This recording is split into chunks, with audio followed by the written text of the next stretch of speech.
Como sabéis, estamos celebrando este año el 50 aniversario del Instituto y a propósito de esta celebración nos podemos mostrar ejemplos de antiguos alumnos, como lo es Jesús, que estuvieron sentados en la misma mesa probablemente que estáis sentados vosotros a día de hoy, haciendo exámenes, pasándolo mal, pasándolo bien y un poquito de todo.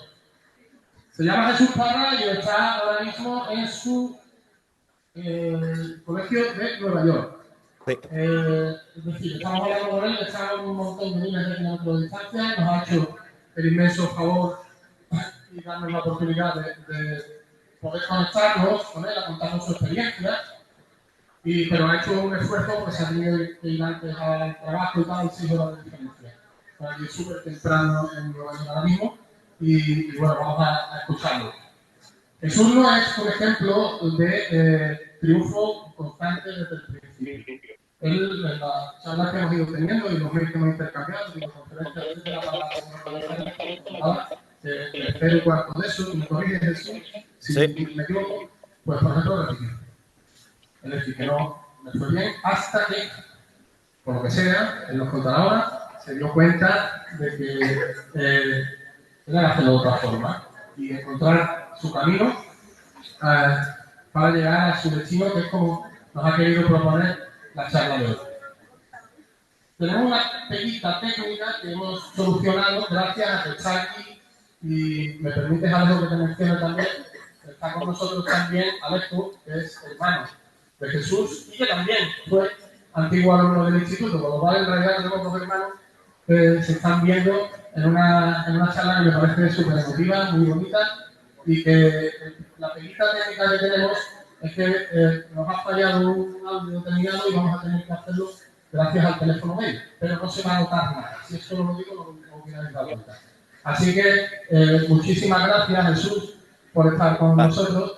Hemos organizado esto de una manera distinta a las charlas habituales. No va a ser que Jesús nos hable y ya está, sino que él me proponía que le mandara yo unas preguntas y de forma que a las preguntas que le voy a ir haciendo, pues él nos irá comentando lo que quiera. Y dejaremos unos últimos 15 minutos, que me consta que algunos de vosotros ya tenéis preparadas algunas cuestiones.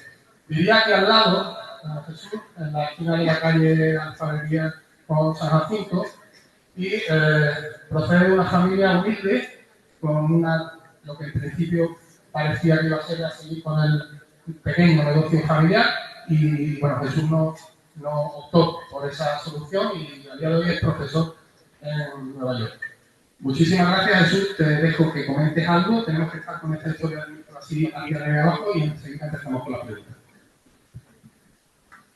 Buenas. Encantado de charlar con todos vosotros. Es un placer estar aquí para compartir esa parte de experiencia en el Vicente Aleixandre. Antes de nada, quería dedicarle esta charla a mis dos padres que ya no están con nosotros, que formaron parte de esta historia mía, ¿no? De la que hizo que yo me decantara por seguir estudiando. Así que, pues nada, empezar diciendo de que sí, que nunca, cuando yo estaba sentado ahí donde ustedes estabais sentados, nunca pensé que terminaría donde estoy. Tenía muchos sueños que jamás pensé que se podían realizar, ni tampoco pensaba de la capacidad que yo tendría de llegar a un lugar tan lejos como Nueva York. De hecho, nunca pensé que dejaría Triana, dentro de lo que cabe. Así que una vez que ya he llegado aquí, con la edad que tengo, puedo mirar hacia atrás y decir que la verdad es que he recorrido un camino muy, muy, muy, muy largo. Así que, Juanjo, si quieres empezar con las preguntas y nada. Perfecto, Jesús. Pues mira, a mí una cosa que se me ocurría, que igual podrías compartir con nosotros, es ¿qué fue lo más difícil de tus años en el instituto, quizás de tus primeros años, porque después por lo que sé de ti, que fue mejor? Pero hubo ahí un bache, o como lo queramos llamar, que quizás nos puedas comentar. Sí. Sí, pues gracias por la pregunta.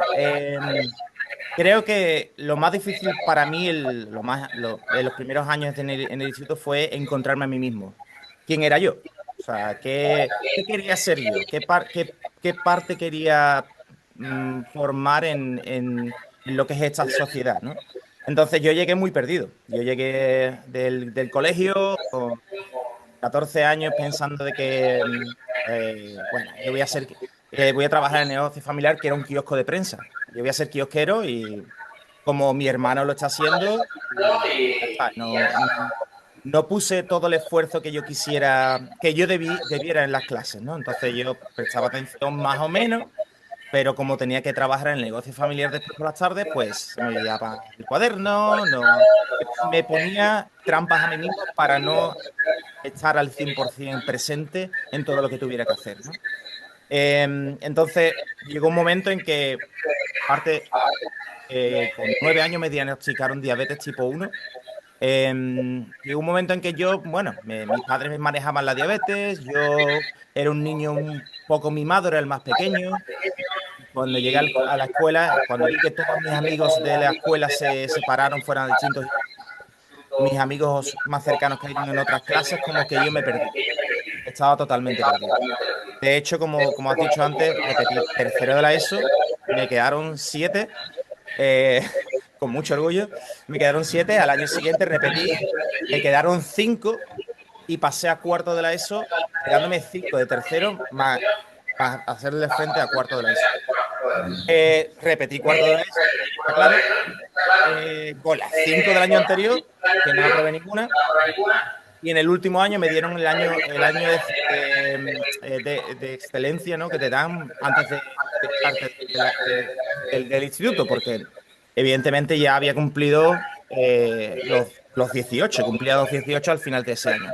Y ese año perfectamente recuerdo que fui a la fiesta de graduación de mis amigos, de todos mis amigos que se habían graduado, porque yo era de los pocos que no estaba haciendo bien.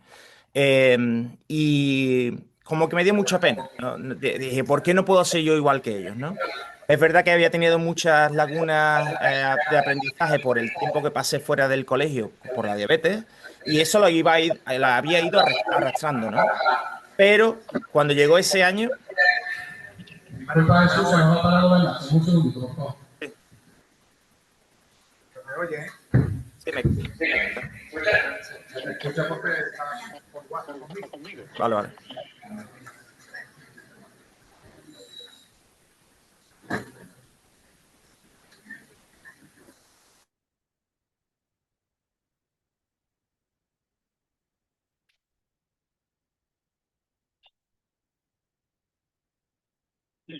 Me- no os veo a ninguno, ni os escucho ahora.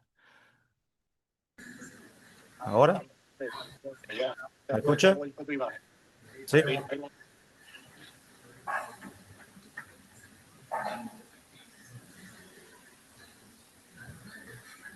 Ya está, ahí otra vez. Continúa si quieres. Vale, vale. ¿Continúo? Vale, pues eso, que cuando ya vi que todo se acercaba a un final, todos mis amigos se habían ido, pues dije, mira, voy a intentarlo. Voy a intentarlo un año y a ver lo que pasa. Y lo que básicamente la norma número uno que me tomé a mí mismo fue, da igual lo que pase dentro de la clase, tú solamente puedes prestarle atención al maestro y tomar notas todo lo que puedas, porque ya sabes que cuando salgas del instituto, cuando vas al negocio familiar, no tienes tiempo para estudiar.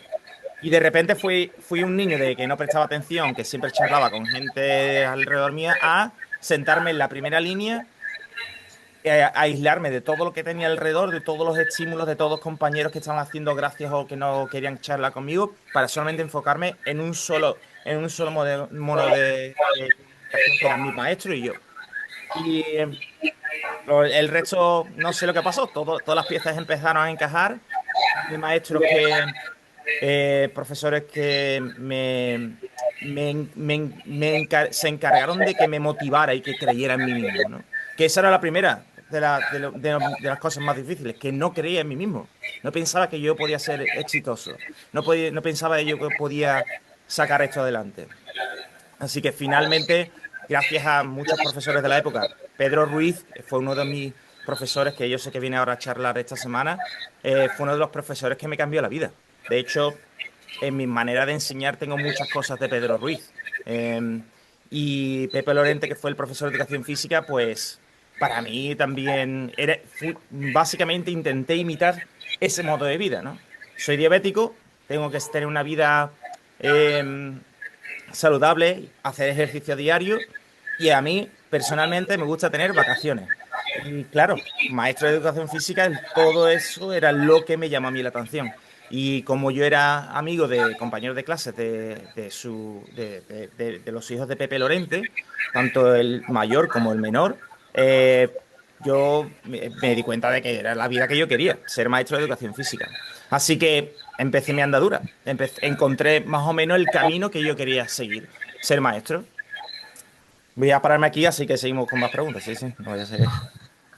Estupendo, Jesús. Un poquito nos has contado de una segunda pregunta que yo tenía, Sí, entonces, si te parece, voy a pasar a preguntarte algo que sí, sí. a veces no hemos hecho como ejercicio de clase, de la asignatura. Es si tú pudieras hablar con el Jesús Padre que estaba ahí sentado, ¿qué le dirías? Le diría que tienes más poderes de lo que te imaginas. Tú eres capaz de hacer más cosas de las que piensas. Y que mirara no al día a día solo, sino que pensara como se dice aquí en Estados Unidos, the big picture, la fotografía grande, que no te fijaras solamente en detalles de un cuadro, ¿no? Te fijaras en el cuadro entero. Lo cual a mí me costaba mucho trabajo como joven. Así que yo necesité una persona que creyera en mí porque yo no creía en mí cuando yo era joven. Entonces, cada uno en mi familia pues estaba muy entretenido entre sus cosas, pero yo tenía un tío que ese tío no lo veía muy de vez en cuando, y mi tío cada vez que me veía decía, tú no sabes lo importante que tú eres, tú no sabes lo inteligente que tú eres, cree en ti, vas a hacer cosas grandísimas en tu vida. Y como que sí le escuchaba, sí le escuché y lo seguí escuchando. Por desgracia, murió cuando yo tenía tan solo 24 años, pero su mensaje caló y lo tengo siempre en mi mente. Entonces le diría a ese estudiante que yo fui, cree en ti, cree en ti. Yo no puedo parar de verte, Jesús, me permití un inciso, no puedo parar de verte como ahí sentado, siendo alumno, y me parece fantástico que nos hayas conseguido esta oportunidad. Sí. Te quería preguntar, Jesús, también así a nivel de casi anécdota o no tan anécdota, ¿qué experiencias te marcaron en los años del instituto? Porque seguramente lo que estáis aquí tenéis la intención y las ganas, como he dicho, de salir cuanto antes, son muchos exámenes, muchas historias, pero después una vez que uno sale, la vista cambia, ¿no? Y el camino de estos años y la visión positiva de todos estos años, hay veces que hace falta una cierta distancia o un tiempo. Entonces, Jesús, te quería preguntar eso. ¿Nos contarás un poco qué experiencias te marcaron a ti de tu tiempo en el instituto? Sí. Ante todo, quiero decir que todos los maestros tuvieron un impacto en mí beneficioso, ¿no? Pero si yo tuviera que marcar uno de los momentos míos en el instituto que me cambiaron y me desafiaron como persona, fue la charla con la persona que fue la orientadora del instituto durante esos años, ¿no? Con mucho respeto y yo entiendo que ella hacía su trabajo desde el principio.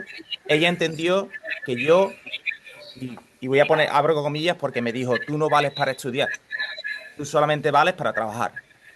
Y esas palabras las tengo grabadas, porque claro, que alguien te diga que no vales para estudiar y que tú lo que vales es para trabajar, me marcaron en el aspecto de que en cierta parte, durante los primeros años sí la creí. Yo valgo a trabajar, presentarme a la hora en el trabajo y ya está. Pero cuando llegaron los momentos en que sí lo intenté, ellas seguían no creyendo en mí. Que bueno, no te preocupes, que llegará el momento en que pegará. Esto es la subida antes de la bajada. Ya llegará el momento en que yo tenga que hacerte el papeleo para irte al instituto nocturno. todo ese tipo de comentarios que para mí lo que eran echarle fuego al fuego. O sea, cuando llegó el momento que cambié, dije, perdón la expresión, ni de coña voy a dejarlo. O sea, ahora voy a intentarlo incluso más. Y recuerdo que eso me marcó hasta el punto de que llegó el momento en que fui a mi graduación, que terminé graduándome. Y yo recuerdo sus lágrimas de ella diciéndome, ha sido el error más grande que he hecho en mi vida profesionalmente y, y me pidió disculpas y yo se las admití, ¿no? Se le dije, no pasa nada, todo el mundo se equivoca, ¿no? Pero a la vez yo le di las gracias porque le dije que me sirvió como motivación. Literalmente, sí, parece que muchas veces le veía la cara a ella mientras que me sentaba para estudiar para la selectividad o para lo que fuera para continuar hacia adelante, para seguir hacia adelante. Y hasta el día de hoy tengo todavía mis amigos del instituto que vuelven y me dicen que yo no valgo para estudiar, ¿sabes? Y aquí sigo dando clases soy bilingüe, he recorrido el mundo entero, en fin, eh, todo ese tipo de cosas, ¿no? Pero todo el mundo puede tener un error. Pues eso fue lo que más me cambió, sinceramente. Bueno, pues hablando de errores, no voy a decir algo. Jesús no lo he dicho antes, pero es presidente de la Peña Bética de Nueva York, que yo creo que es un mayor error, eso de ser bético, aunque él no lo quiera reconocer ahora. Un chico de Triana, una familia humilde, ¿cómo termina un chaval de Triana dando clases en Nueva York? Jesús, ¿nos puedes comentar un poquito tu experiencia? Pues es difícil ponerlo en palabras, ¿no? No hay una respuesta bastante corta, pero si pudiera... Básicamente, soy una persona que no le dice no a nada. Primero tengo que intentarlo, ¿no? O sea, si veo algo que... No me rindo nunca, eso está claro, no me rindo nunca. Nunca me he rendido y mi personalidad de no rendirme nunca me ha llevado hasta sitios impensables, ¿no? Que nunca pensé que podría hacer eso. Pero básicamente eso. Pensé que cuando terminé el instituto no valía para estudiar algo difícil, así que hice un FP2, lo terminé, saqué buena nota y de allí me metí en la carrera y cuando terminé la carrera hice la segunda especialidad de magisterio y de ahí no dije que no a nada y dije, bueno, me voy a presentar las oposiciones. Aprobé las oposiciones, no saqué plaza y en ese momento dije, yo no me quedo aquí. O sea, yo valgo más de lo que el gobierno español piensa que yo valgo y si ellos no quieren mis habilidades como maestro, me voy fuera. Y la vida me llevó a que, por suerte o por desgracia, tenía cierta afinidad con la sociedad americana, con los viajes a Estados Unidos, con conocer muchos estudiantes americanos en Sevilla y mi pareja es americana. O sea, pensé que nunca me tendría una pareja americana, pero eh, muchas cosas llevaron al mismo camino con los dos y después de 3 años de relación, pues decidí, sin pensármelo, venirme a Estados Unidos a probar suerte. Así que como no le dije no a nada, seguí hacia adelante cada paso, cada paso, cada paso. Y cuando llegué aquí a Nueva York, pensaba, bah, esto no es para mí, el idioma, el tiempo de adaptación. Y yo pensaba que el tiempo de adaptación al idioma o a la cultura podrían ser 6 meses. No, tardé 2 años en acostumbrarme a vivir en este país. Y después de esos 2 años, pues claro, he seguido diciendo que no que no me rindo a todas las cosas que se me han planteado por delante. He presentado en conferencias, tengo un negocio, he comprado la vivienda donde vivo, tengo 2 hijos y todo ese tipo de cosas te pasan cuando no le dices no a nada, sino y cuando te equivocas, aprendes. Cuando aprendes, te levantas y cuando te levantas, continúas. Y así ha sido la razón por la que un chico de Triana, que nunca pensó que saldría de la calle San Jacinto, ha terminado viviendo en Nueva York. Pues enlazando con esta pregunta, Jesús, me gustaría que nos comentara, porque esto de vivir en Nueva York suena sí, emocionante, pero también suena exigente. Me gustaría que nos comentara un poco qué has aprendido de ti mismo, enfrentándote a otra cultura, o trabajar allí, vivir allí, y qué ha aprendido uno de sí mismo, en definitiva, pues yéndose a otro país, ¿no? Lo principal es, la palabra que me define para esta pregunta es paciencia. Algo que hoy en día es muy difícil tener, pero la paciencia se trabaja y se entrena. Y es como un músculo. O sea, si dejas de practicar la paciencia, tienes menos paciencia. Entonces, para mí, esta ciudad es una ciudad súper exigente, como has dicho. Yo tardo unos 50 minutos, una hora en llegar al trabajo y tardo otros 50 o una hora en volver a casa. Por ejemplo, hoy hacía -7 grados en la calle mientras que estaba esperando el autobús. De hecho, Juanjo te puede decir, viniendo en mi metro, me he quedado atrapado en el metro de entre dos estaciones y por suerte tenías servicio en el teléfono y podía mandar mensajes de que voy a llegar tarde. Pasa bastante a menudo de que una o dos veces al mes, pues en lugar de tardar 50 minutos, una hora, puedo tardar una hora y media en llegar a trabajar. Solamente pensar en eso. Y ahora llego aquí a trabajar a las 7:30 de la mañana y no salgo de aquí hasta las 4:30 y vuelvo a casa otra hora, llego a las 5:30 y paciencia. Es lo que te puedo decir. Y que de los errores se aprende, está claro. Así que y no hay límites para lo que tú quieras hacer, ¿no? En ese aspecto. Pero sobre todo eso, lo más exigente de vivir aquí es la paciencia que tienes que tener con el idioma, con las cosas que haces, con el proceso con cada cosa que tú vas a hacer, que no es simple, pero al fin y al cabo, esa es la habilidad que siempre recomiendo a todo el mundo, que es tener paciencia. Cada uno es de su padre y de su madre, cada uno tiene más o menos paciencia, ¿no? Pero es la habilidad más importante que le recomiendo a todo el mundo. Muchas gracias, Jesús. Está siendo súper interesante escucharte. Eh, ¿Cuántos millones de habitantes tiene ahora mismo Nueva York? ¿20? Sí. En teoría son 14 millones de habitantes entre Brooklyn, Bronx, Manhattan y Staten Island, pero en tránsito hay hasta 20 millones. O sea, por ejemplo, en tránsito. En tránsito me refiero que vienen a trabajar a la ciudad y se van, no duermen. Perfecto, pues era más o menos el número con el que yo contaba, ¿no? 20 millones. A mí lo primero que me sorprendió la primera vez que fui a Nueva York es alguien, no recuerdo quién, que me dijo, no, pero si de aquí no hay nadie.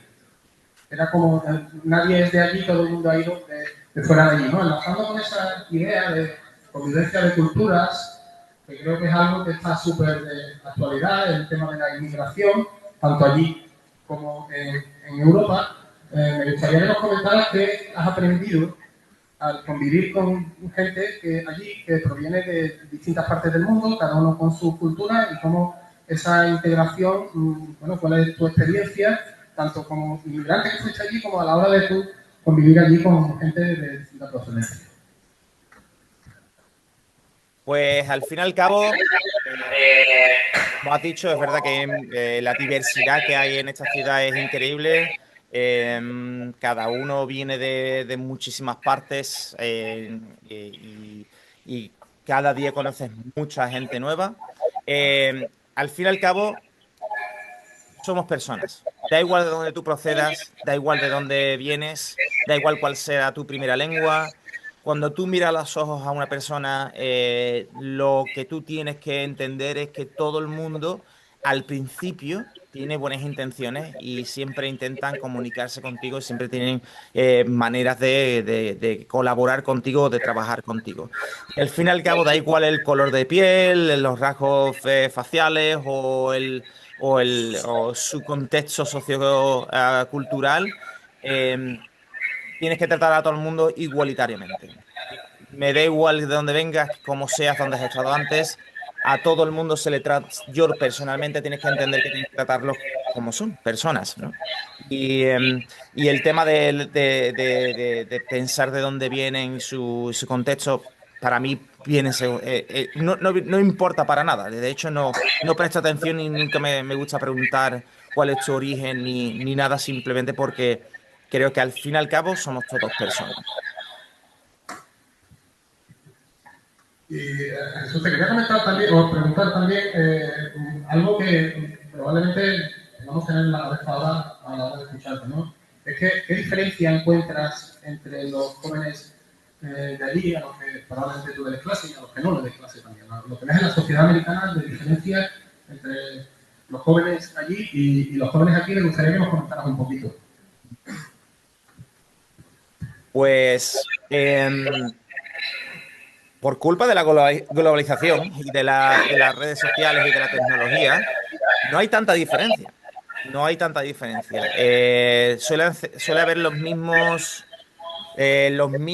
estructuras, pero con diferentes contenidos, pero a la vez es básicamente muy, muy similar, ¿no? Eh, cada generación va cambiando un poco, pero si no recuerdo mal, las mismas preocupaciones que yo tenía cuando no existían redes sociales y solamente o no tenía un teléfono móvil, suelen pasar hoy en día. Sigues teniendo los mismos problemas de adaptación con gente nueva, sigues no entendiendo algunos procesos y todo ese tipo de cosas no han cambiado tanto. Aunque la sociedad americana es verdad que son más proactivos para atacar el problema de los jóvenes que en España. Yo simplemente recuerdo que existía un estigma para trabajar el aprendizaje socioemocional de los estudiantes. Bueno, que para ser sincero, creo que no existía en la época que yo estaba. Y aquí hoy en día, pues es una práctica muy normal. Yo recuerdo que de mis amigos era de los primeros amigos que fueron al psicólogo porque yo pensaba que mentalmente yo tenía que trabajar esa parte de mi persona, de psicológicamente, y muchos de mis amigos me veían como, o sea, estás malgastando tu dinero. Y aquí en Estados Unidos eso tiene un valor bastante importante, que no solamente trabajas la mente para los estudios, tu cuerpo a través de los deportes, sino que también trabajas ese músculo emocional, ¿no? De cómo interactuar entre tus amigos, familiares, y problemas que te pueden avenir, ¿sabes?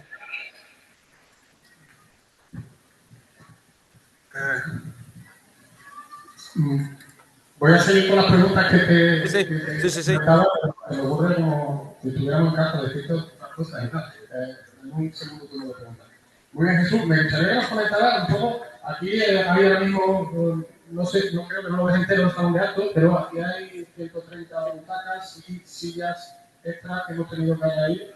Mm, Muchos alumnos que, algunos saben a qué quieren hacer, a qué quieren dedicarse en el futuro, y otros pues se lo están pensando, o no lo saben, bueno, o hay dudas. Esa duda a veces genera ansiedad o estrés, porque es como que hay que decidir muy pronto muchas cosas, ¿no? ¿Qué les comentaría a quien tenga la duda o no lo tenga claro de qué quiere hacer? Que an- ante todo, esa ansiedad la tiene todo el mundo. Sepas lo que quieres hacer con tu vida o no sepas lo que quieres hacer con tu vida.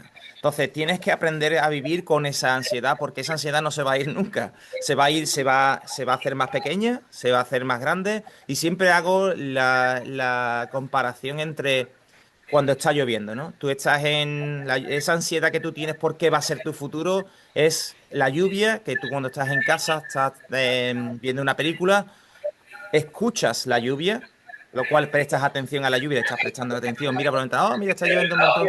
Y después oyes la lluvia cuando sigues viendo tu película. La lluvia no deja de llover, sigue lloviendo, está ahí fuera, pero no le estás prestando atención. Por esa ansiedad va a pasar siempre.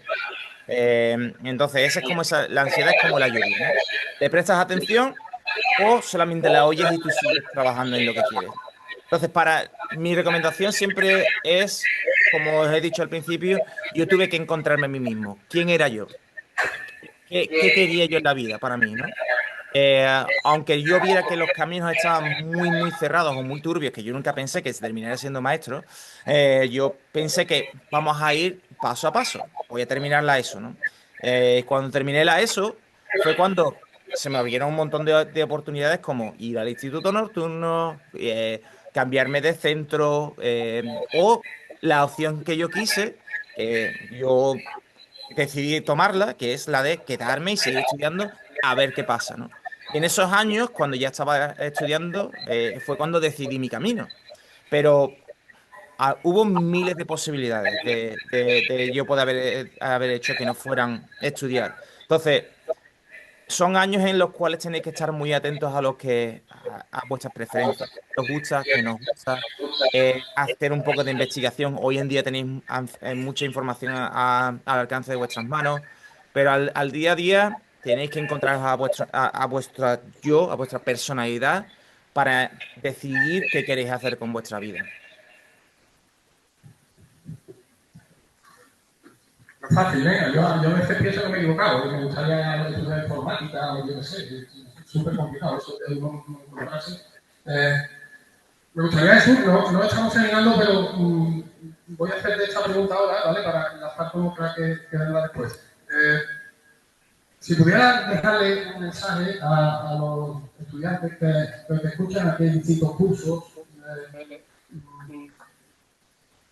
que se quedaran con un mensaje de lo que han visto hoy aquí contigo, ¿cuál sería esa idea fuerza o lo más importante, así como que tú quisieras que transmitir?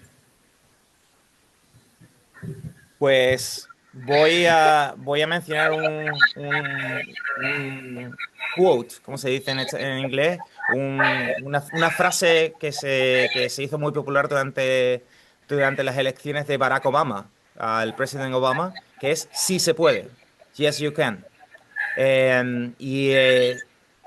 Yo recuerdo que todo parecía gigante, todo parecía muy difícil, pero en realidad, si tú quieres, sí se puede.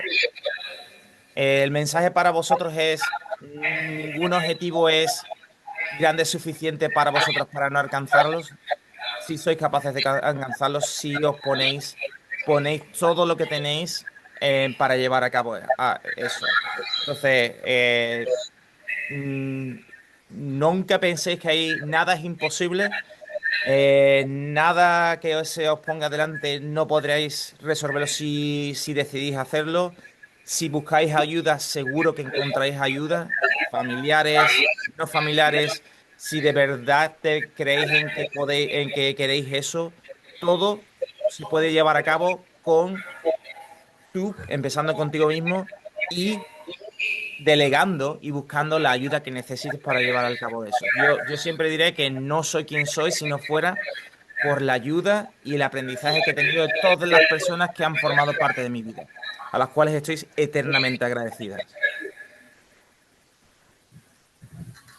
Fantástico, Jesús. Pues te voy a hacer una última pregunta y abrimos un turno, si os parece, para que quien quiera preguntar, compañeros, alumnos, hagan las preguntas que quieran.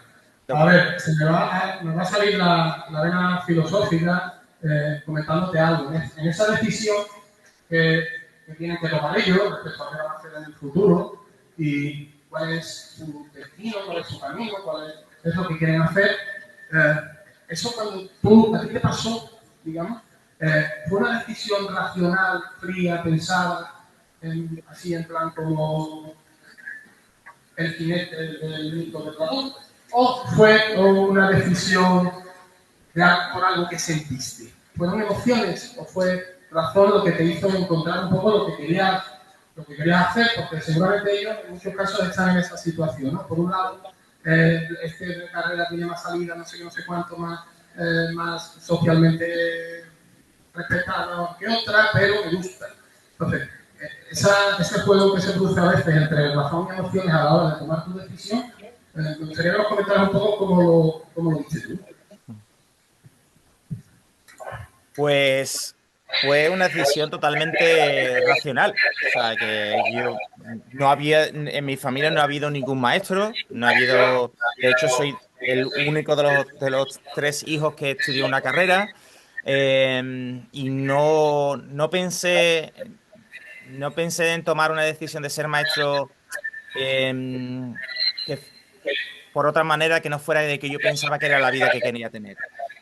Yo miraba los ejemplos de los padres de mis amigos que eran profesores y todo, y siempre interiorizando de que soy diabético tipo 1 y quiero seguir practicando deporte para poder seguir siendo sano y poder tener una vida totalmente completa y llena en todos los aspectos, pues a través de ese razonamiento entendí de que mi carrera, mi camino era ese. Aunque tuve mis miles de dudas, porque como ya os dije, cuando terminé de estudiar, yo tenía seguía trabajando en el negocio familiar. Después de cuando decidí no seguir en el negocio familiar y el negocio familiar pues se traspasó, yo tenía cuatro trabajos. Era camarero, trabajaba en una discoteca, trabajaba en escuelas taller para niños y tenía cuatro trabajos a la vez que seguía estudiando la universidad. Entonces, muchos de mis compañeros, incluso de la universidad, pues decidieron, pues, bueno, yo estoy estudiando magisterio, voy a parar, voy a ser camarero, ¿no? Pero para mí eso no, yo lo tenía muy claro, que no iba a parar ahí, que yo iba a alcanzar mi gol, mi objetivo de ser maestro y al fin y al cabo tener una vida de duro trabajo, pero a la vez siendo recompensado por las habilidades que yo tenía, ¿no? Que había puesto en práctica muchísimas habilidades desde hablar segundo idioma, desde hacer muchos ejercicios y quería desarrollar todas esas habilidades y sentirme completo como persona. Y así fue, así fue. Sin saber lo que pasaría, sin pensar dónde la bolita del pinball va a caer, ¿no? Pero que siempre llega hasta el agujero, pues después de muchos pim pum pum pum, terminé en el lugar donde estoy, que es el destino que yo buscaba, ser maestro aquí en Nueva York. Pues Jesús, igual que cuando se están personas, yo creo que este aplauso lo van a escuchar en Nueva York desde que fue tu instituto.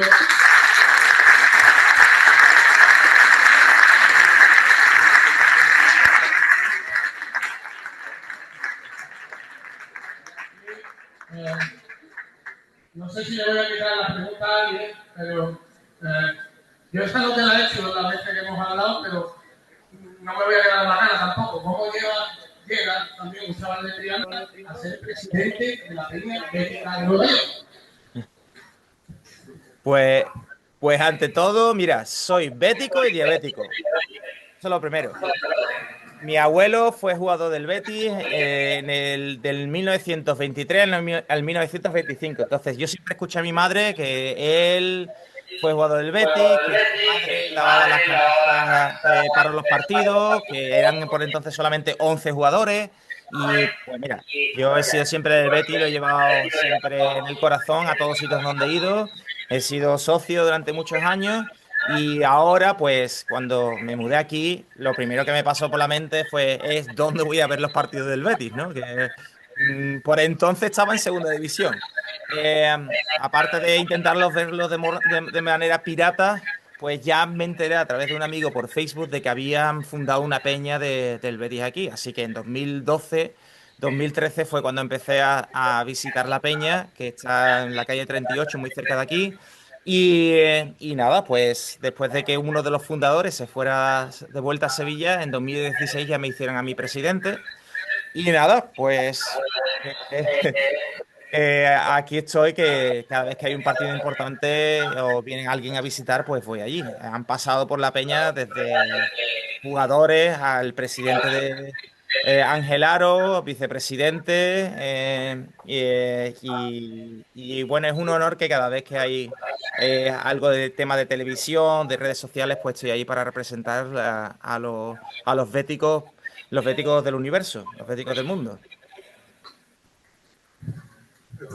Pues chicos, pues turno, compañeros, si a mí se me ha quedado algo sin preguntar, alumno, me gusta que alguno tenía alguna pregunta, yo sé que es un poco de corte la primera, pero quien quiera preguntarme a Jesús, ¿puedes venir para que te escuchemos?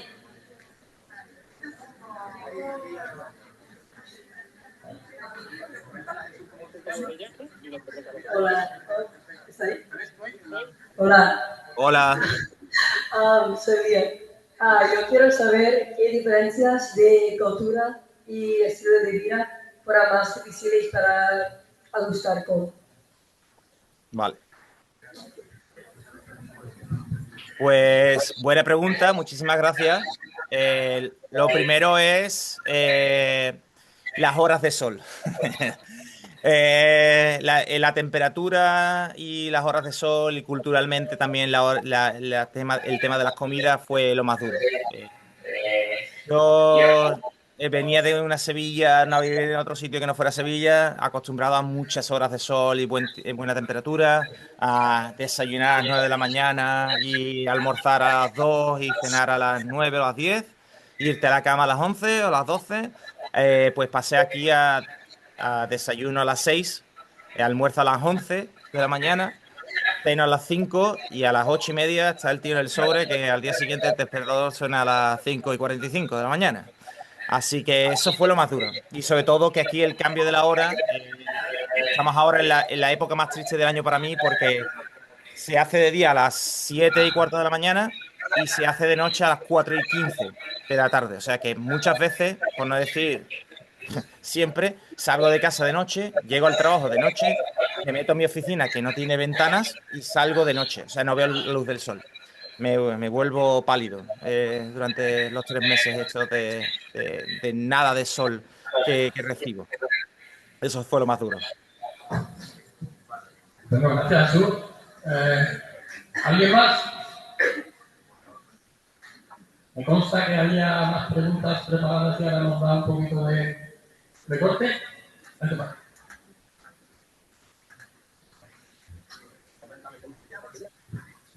Me llamo Sofía y era por si tenías alguna anécdota de que te ha pasado en Estados Unidos de diferente que te solía pasar en España. ¿Puedes repetir la pregunta? Perdona. Que una anécdota de que para ti fue normal en España, pero diferente en Estados Unidos. Una anécdota. Una anécdota. Que haya pasado allí en Estados Unidos, que sea diferente aquí. Ah, vale. Vale. Esta es creo que es la más graciosa. Enrique a un chaval que se llamaba Enrique. Esa es la que voy a decir. Esa es la que voy a decir. La más graciosa fue mi primer año de trabajo. Aquí, a diferencia que en España, tú escribes una narrativa, unas 6, 7 líneas para cada estudiante cada 6 semanas de cómo están haciendo. Son, como diríamos aquí, las notas, ¿no? Van por semestre. A las primeras 6 semanas se dan unas notas, después de otras 6 semanas se dan las notas definitivas del semestre.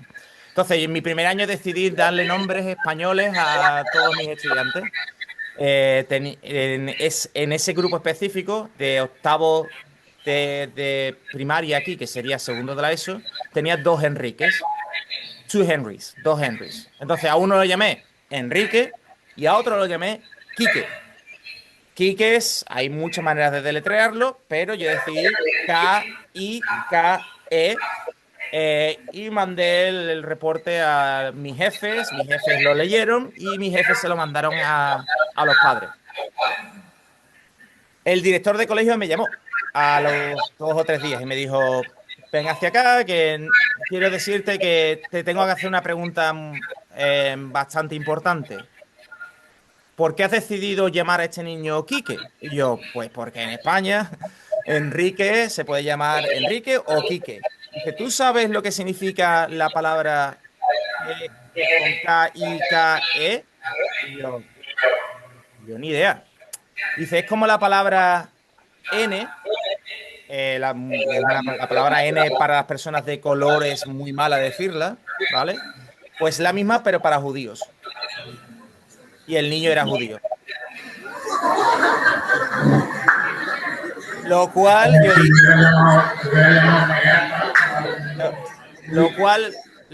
yo yo con mi gracia española le dije, y estoy despedido, ¿a que sí?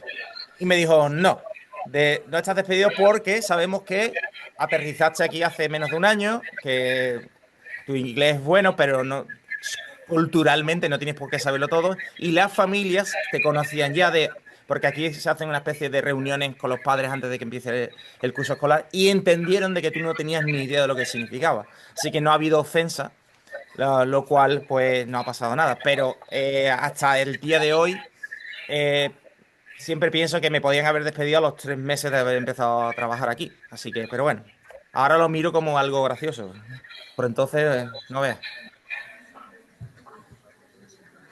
Sí, que no era tan gracioso, imagino, en su momento. ¿Alguien más quiere preguntarle algo a Jesús? Bueno, pues vamos a hacer... Vente para acá. Pablo,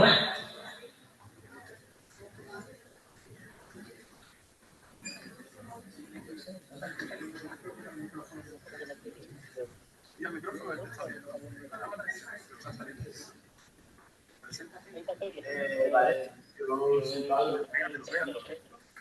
Y quería preguntar sobre que antes has hablado sobre el respeto cultural que tienen sobre todas las distintas culturas que hay allí en Nueva York. Preguntar por si tú, cuando llegaste, lo sentiste que no preguntaban por tu trasfondo o que si tu cultura se respetaba y se apreciaba allí en Nueva York.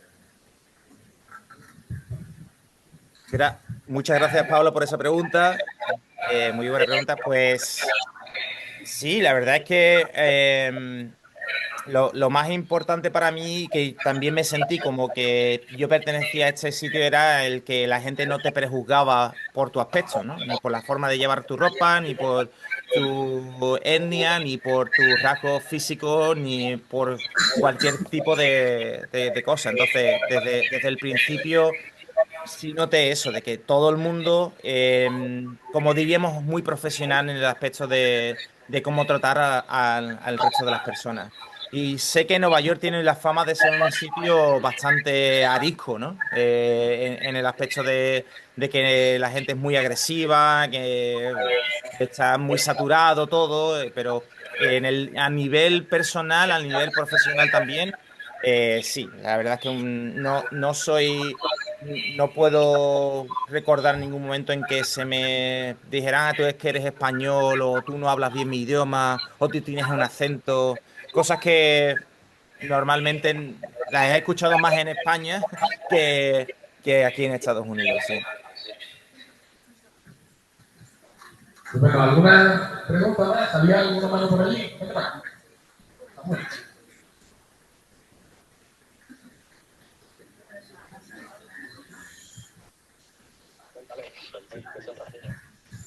Bueno, mi nombre es Samuel y quería preguntarte simplemente que si allí en Estados Unidos también la profesión de maestro es una profesión fija como aquí en España. Muchas gracias por la pregunta. La verdad es que no es fija. No es. El sistema de oposiciones solamente pasa en España. Aquí yo trabajo en el sector privado, yo trabajo en una escuela privada. En mi escuela, en el sistema de colegios privados, tú firmas contratos anualmente. O sea que básicamente, además el contrato es muy ambiguo en el cual me pueden despedir en cualquier momento sin ningún motivo, ¿no? Pero eso pasa en todos los trabajos, no solamente en el tema de escuelas privadas, en cualquier trabajo de Estados Unidos son contratos anuales, no son contratos, como diríamos, de oposiciones de ya tienes un trabajo de por vida, ¿no? En las escuelas públicas, al ser un servicio público, lo que tienes son 3 años de transición, ¿no? Y ya lo que entras es un tenure, que es lo que llaman aquí, que son bloques de 10 años, ¿no? Después de esos 3 años, lo que tú ganas son los beneficios del gobierno de servicios médicos de por vida. Y cuando llegas a los 10 llegas a tu pensión. Entonces, tienes un derecho a la pensión del gobierno después de haber trabajado 10 años. Pero después de cuando pasas eso, son 3 y 10, no, serían 3 y después 7 años más tarde, tienes una revisión de tu trabajo en el cual te pueden despedir, aparte que no es como en España de que te pueden transferir a otro sitio, a otro centro. Si no estás performando, si no haces tu trabajo bien, te pueden despedir en cualquier momento. Nos queda un minuto, Jesús, y enseguida tenemos que terminar. Se me hace súper corto. ¿Alguna pregunta más? Me quedan 3 minutos. Pues brevísimo. Yo no puedo evitar atracar a Alejo, que es su hermano, y decirle cuando me decía el sábado que si podía venir a escuchar, digo, pues vamos a hacer que esto que hacen los programas de televisión, el hermano le pregunte al otro hermano algo que no le haya preguntado hasta ahora. Así que Oh, ya. no sé, Jesúsito, es que se me ocurre que podría contar muchísimas cosas acerca de toda tu trayectoria, porque conozco bien tus orígenes. Pero explíquenle a estos niños lo complicado que pase por la vida sin estudio. Pero van a echar mucho de menos cuando llegue el momento de que tengan su novia y quieran desarrollar su vida, cuando empiecen a mirarse en los bolsillos y a decir, bueno, ya yo a dónde voy. Tú eres un ejemplo de realidad porque has salido del mismo tronco que yo, pero mira lo bien que estás aquí en Nueva York siendo presidente de una peña verde. Pero lo complicado que es y andar por ahí sin una titulación y todo lo demás. Simplemente quiero que le recuerdes esto a estos chavales, más que hacerte una pregunta que me gustaría preguntarte de dónde has sacado ese pelo, ¿sabes? Porque yo soy tu hermano y estoy con una bola de vida. Me alegro que me hagas esa pregunta. No he ido a Turquía, este es pelo mío. A ver, yo voy a hacer expresiones muy trianeras, ¿no? Yo soy un tieso toda mi vida. O sea, yo básicamente recuerdo a mi hermano invitándome a unas papas fritas con un serranito, literalmente meses antes de irme a vivir a Estados Unidos. Y me vine literalmente con una maleta, no, mentira, dos maletas con todo lo que podía entrar allí en las maletas y con 1.000 euros, pensando estirar el chicle de los 1.000 euros que me duraran 6 meses para poder empezar a trabajar aquí con el trabajo. Y vamos, y todavía tengo el recuerdo perfecto de mis primeras vacaciones pagadas, que recuerdo llorar de mirar que con 30 años, porque es que realmente tenía 30 años cuando conseguí mi primer trabajo con vacaciones pagadas, el decir, entrarme esa ansiedad por el cuerpo de, esta semana no estoy trabajando, a ver qué hago, ¿no? ¿Qué es lo que voy a hacer? Y después de decir un momento, espérate. Que me están pagando. O sea, que estoy en unas vacaciones pagadas, ¿no? Y después se te olvida muy rápido, ¿sabes? Una vez que empiezas a cobrar normalmente, se te olvida todas las penurias que has pasado, pero es verdad que el llevar vamos, eso en la cabeza de que nunca hemos sido una familia de dinero, que hemos estado siempre midiendo al milímetro cada cosa que hacía, pues después me di cuenta de que mereció la pena cada esfuerzo que yo puse, cada hora de estudio, cada momento, cada lágrima, cada desesperación, cada machacar los libros contra el suelo porque no lo entendía. Todo eso mereció la pena. ¿Sabes? Sobre todo en momentos como ahora, ¿no? Que estoy aquí hablando a ustedes como si yo fuera un ejemplo a seguir, que pienso que no. Es muy importante que todo mereció la pena. Jesús, muchísimas gracias.